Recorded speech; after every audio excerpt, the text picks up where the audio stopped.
This is Senator Bob Huff with my capital comment for the week of June 24th, 2013.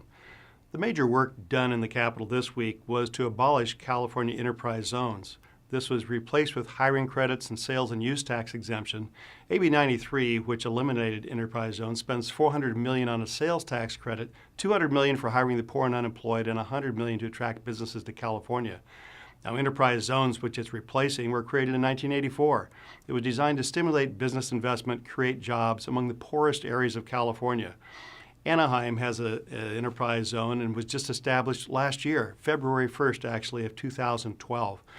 It is created in California to retain 118,000 jobs. It's represented by the California Association of Enterprise Zones.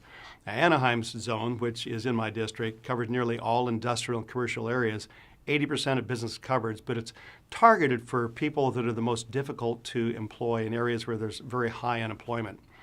So businesses like enterprise zones, they receive hiring credits, credit for sales tax paid, credit for employees who earn wages within the areas.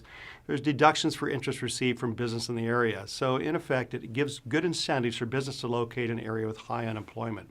So elimination is an indirect attack on the minority communities. Enterprise zones have historically served the poorest areas of the state. The new hiring credit can be used anywhere in the state. In fact, it was championed by, some you could argue, the coastal areas which don't suffer the high unemployment of the inner agricultural areas like Central Valley or Imperial Valley.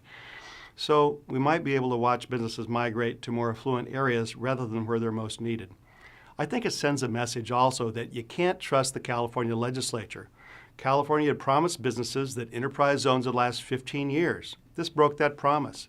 The new promise is you get a sales and use tax exemption with 4.5 years statewide hiring credit for 10 years. So what stops the Democrats from eliminating sales and use tax next year or the year after that? There was a better way. You could reform it. You don't eliminate it. You allow those businesses that were in a zone to continue with the agreement they had made. We need to keep our promises to businesses because when they have uncertainty, they go elsewhere.